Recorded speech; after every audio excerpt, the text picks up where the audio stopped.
Hello students, welcome to your favourite channel concept game. Dear students, last class हम कुछ MCQ problem solve किए थे। ठीक है, आज और कुछ प्रॉब्लम हम सॉल्व करेंगे। ठीक है, देखो सारे क्वेश्चंस कंसेप्चुअल है।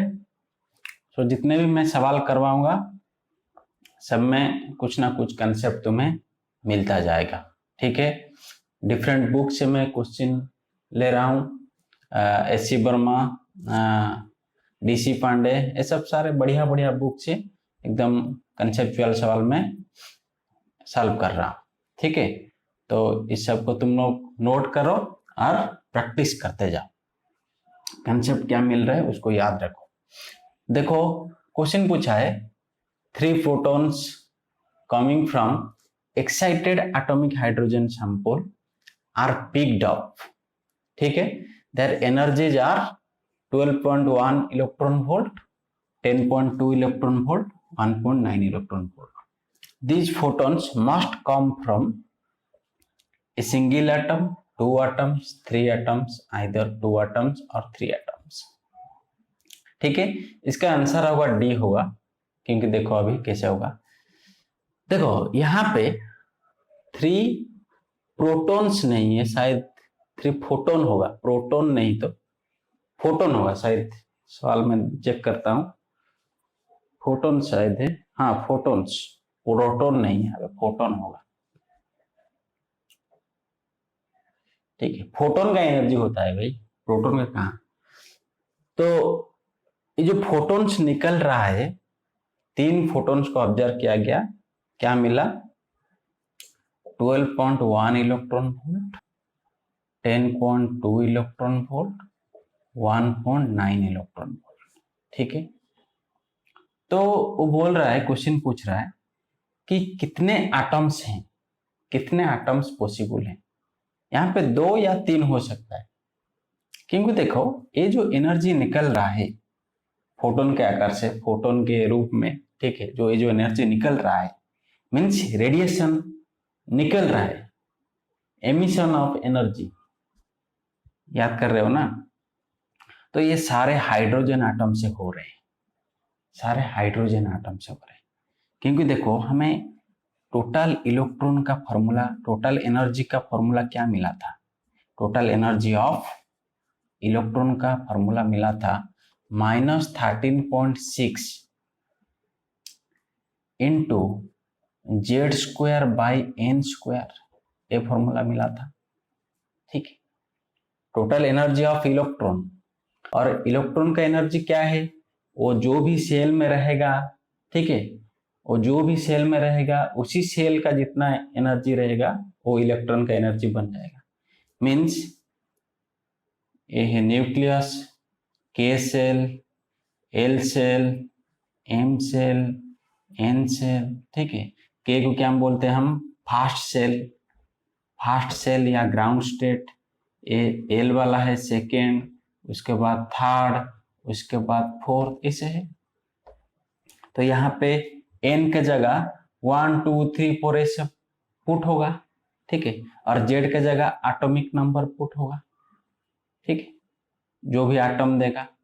तो हमें फास्ट हाइड्रोजन एटम के लिए फास्ट सेल का एनर्जी कितना मिला था? -13.6 इलेक्ट्रॉन वोल्ट।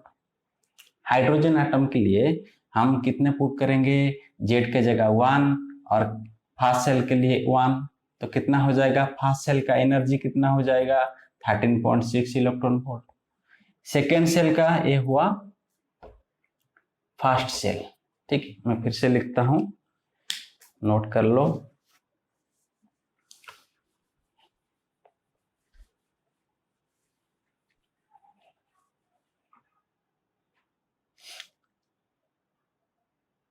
फास्ट ए है nucleus, first, second, third, fourth, fifth, इसे चलता जाए।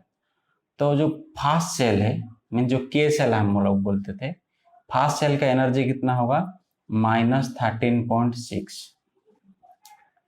टोटल एनर्जी का फॉर्मूला मिला था -13.6 इंटू Z²/n²। ठीक है, तो फास्ट सेल के लिए n कितना होगा? ए फास्ट सेल, ए सेकेंड, थर्ड, फोर्थ, n का जगह 1 पुट करेंगे और हाइड्रोजन के लिए तो एटॉमिक नंबर 1 है, ठीक है। तो उसका फर्स्ट सेल का एनर्जी कितना -13.6 इलेक्ट्रॉन वोल्ट। सेकेंड सेल का क्या है, n का जगह 2 पुट करेंगे -3.4 इलेक्ट्रॉन वोल्ट। थर्ड का कितना है -1.51 इलेक्ट्रॉन वोल्ट। फोर्थ का कितना -0.85 इलेक्ट्रॉन वोल्ट। मीन्स जितना जितना ऊपर जा रहा है, ठीक है, मीन्स नीचे से फर्स्ट सेल से जितना बढ़ता जा रहा है मीन्स एनर्जी ऑब्वियसली बढ़ेगा ना। जब इलेक्ट्रॉन का एनर्जी बढ़ेगा वो एक्साइट होके ऊपर सेल को जाएगा, हायर लेवल को जाएगा, हायर एनर्जी लेवल को जाएगा, ये तो हमें पता है। तो देखो एनर्जी बढ़ रहा है स्लोली, नेगेटिव है भाई, नेगेटिव है, इसीलिए यहाँ पे क्या हो रहा है नेगेटिव, यहाँ पे धीरे धीरे नेगेटिव का वैल्यू कम रहा है, मीन्स एनर्जी बढ़ रहा है, धीरे धीरे बढ़ते बढ़ते जीरो आएगा, फिर बढ़ते बढ़ते पॉजिटिव आएगा। समझ में आ रहा है कि नहीं? ठीक है, अच्छा ओके। तो यहाँ पे देखो जब इलेक्ट्रॉन हायर से हायर लेवल से लोअर लेवल को आएगा मीन्स क्या होगा, कुछ एनर्जी एमिट करेगा, कुछ रेडिएशन एमिट करेगा। वही तो वो बोला है कि फोटोन के आकार में वो एमिट करेगा। तो कितना कितना एनर्जी मिला है, एक इतना मिला, इतना मिला एनर्जी ऑफ रेडिएशन मिला। देखो यहाँ पे कितना, अगर फोर्थ सेल से, ठीक हो, तो ये वाला डिफरेंस कहाँ से मिल रहा है, ये वाला डिफरेंस हमें यहाँ पे मिल रहा है, हाँ ये दोनों पे मिल रहा है डिफरेंस 12.1 इलेक्ट्रॉन वोल्ट, और ये वाला डिफरेंस यहीं पे मिल रहा है, ठीक है, यहीं पे मिल रहा है, ये दोनों पे मिल रहा है 10.2 means n equals to 3 to n equals to 1, कितना एनर्जी डिफरेंस आया 12.1 इलेक्ट्रॉन वोल्ट। फिर n equals to 2 to n equals to 1, यहाँ पे कितना डिफरेंस आया 10.2 इलेक्ट्रॉन वोल्ट। फिर n equals to 3 to n equals to 2 means ये दोनों के बीच में कितना आया 1.9 आ रहा है, इक्वल्स टू 1.9 इलेक्ट्रॉन वोल्ट। समझ में आया? मीन्स देखो यहाँ पे इलेक्ट्रॉन कहां से जंप कर रहा है, मीन्स इलेक्ट्रॉन थर्ड सेल से 1 हो सकता है। जब थर्ड सेल से फर्स्ट सेल को जंप करेगा तो इतना एनर्जी एमिट करेगा, क्लियरली पता चला। जब दो सेल से सेकेंड सेल से फर्स्ट सेल को जंप करेगा तो इतना एनर्जी रेडिएट करेगा, एमिट करेगा इतना। उसके बाद थर्ड सेल से जब सेकेंड सेल आएगा इतना एनर्जी एमिट करेगा, ठीक है।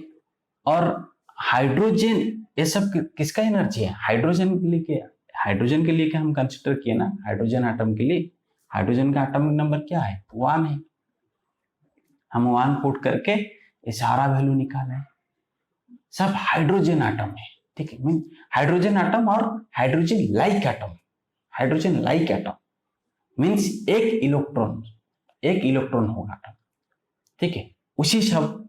उसी एटम का एनर्जी हम निकाले, हाइड्रोजन एटम और हाइड्रोजन लाइक मीन्स He++ अगर लेंगे तो ये इसमें कितना एनर्जी होगा, हीलियम प्लस 2 इलेक्ट्रॉन, 2 से 1 चला गया मीन्स यहाँ पे भी 1 इलेक्ट्रॉन है। अगर लिथियम प्लस लेंगे तो लिथियम का 3 इलेक्ट्रॉन, एटॉमिक नंबर 3 है, 3 इलेक्ट्रॉन, लेकिन यहाँ पे 2 चला गया है मीन्स 1 ही इलेक्ट्रॉन। ये सब एटम के लिए ये सब एनर्जी कंसिडर किया गया। क्लियर, समझ में आया कि नहीं? हाइड्रोजन एटम और हाइड्रोजन लाइक एटम, ये सब हाइड्रोजन लाइक एटम है। अच्छा, तो हाइड्रोजन लाइक एटम या हाइड्रोजन एटम में एक इलेक्ट्रॉन है, सिंगल इलेक्ट्रॉन है, एक इलेक्ट्रॉन। तो एक साथ क्या हो सकता है, देखो जब ये तीनों रेडिएशन हमें तो मिल रहा है ना, 1 2 3, यही तो मिल रहा है ना। तो देखो यहाँ पे 3 आटम हो सकते हैं या 2 आटम हो सकते हैं। 3 आटम मान लो कि यहाँ पे एक आटम है, ठीक है, इसका nucleus, first shell, second shell, third shell, ठीक है, यहाँ पे करता हूं, हाँ यहीं पे पता चला। उसके बाद ये है second atom, first second third, ये है third atom, first second third, ये है 3 2 1। देखो तीनों आटम में एक इलेक्ट्रॉन है, हाइड्रोजन आटम मीन्स एक इलेक्ट्रॉन है, ठीक है।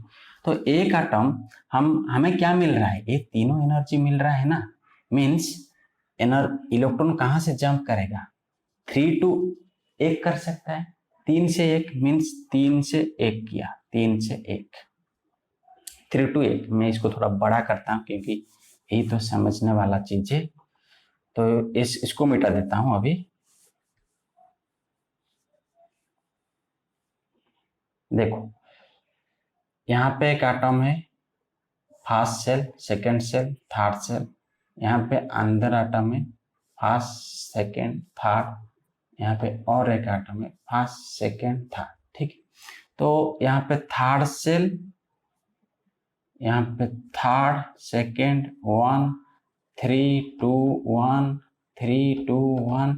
जब थर्ड सेल से 1 सेल तक आएगा इलेक्ट्रॉन, थर्ड सेल से 1 तक इलेक्ट्रॉन आएगा तो कितना एनर्जी एमिट करेगा, इतना एनर्जी 12.1 इलेक्ट्रॉन वोल्ट, ठीक है, और हमें मिल रहा है, ठीक है।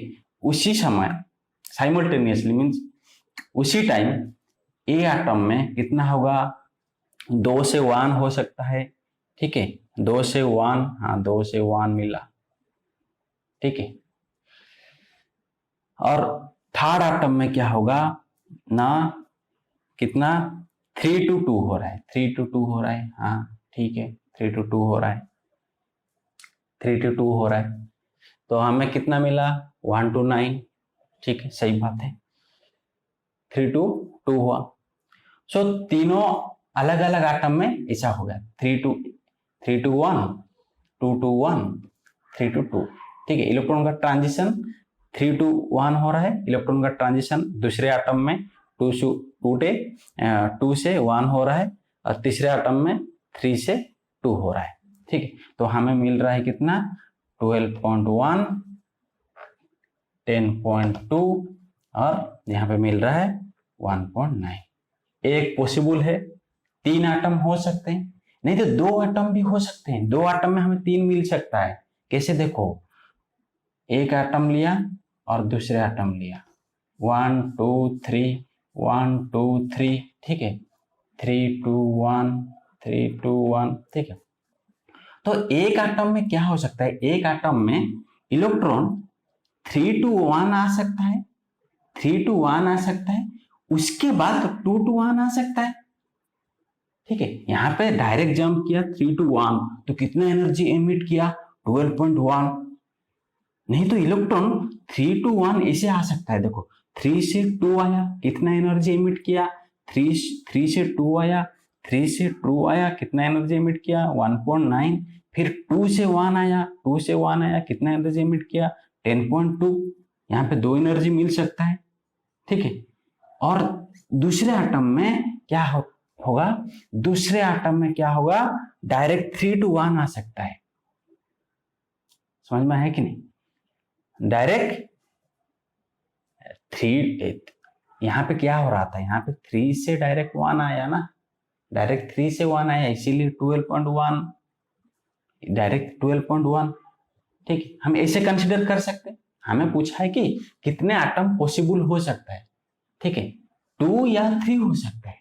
अगर हम 3 लेंगे, 3 एटम देखो तो अलग अलग एटम में अलग अलग रेडिएशन हुआ, अलग अलग रेडिएशन इमिट हुआ, ठीक है। 3 से 1 एक एटम कितना एनर्जी इमिट किया, 12.1, 2 से 1 12.2 इलेक्ट्रॉन वोल्ट मिला, फिर 3 to 2 जब ट्रांजिशन हुआ 1.9 इलेक्ट्रॉन वोल्ट मिला, ठीक है। नहीं तो 2 एटम में भी 3 एनर्जी मिल सकता है, जो 3 एनर्जी एमिट हुआ, ठीक है, 2 एटम में भी हो सकता है, ठीक है। किसी एटम में जो इलेक्ट्रॉन ट्रांजिशन 3 से 2 आ सकता है, 3 से 2 आ सकता है, फिर 2 से 1 आ सकता है कि नहीं? आ सकता है। जब 3 से 2 आया 1.9 इलेक्ट्रॉन वोल्ट एमिट करेगा। फिर जब 2 से 1 आया तो 10.2 इलेक्ट्रॉन वोल्ट एमिट करेगा। तो यहाँ पे 2 एनर्जी मिल गया। और जो दूसरे वाला आटम है वहां पे 3 से 1 तक डायरेक्ट जंप कर सकता है, यहाँ पे 12.1 इलेक्ट्रॉन वोल्ट मिलेगा।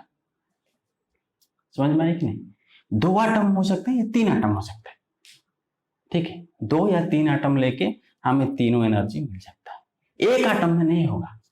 एक आटम में हो सकता है क्या?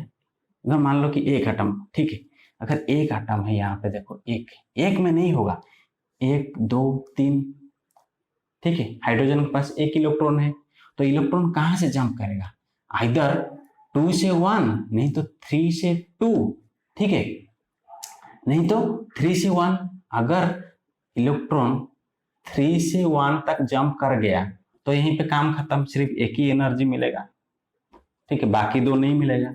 अगर इलेक्ट्रॉन 3 से 2 और 2 से 1 मिलेगा तो ये दोनों मिलेगा, दूसरे वाला नहीं मिलेगा, ठीक है।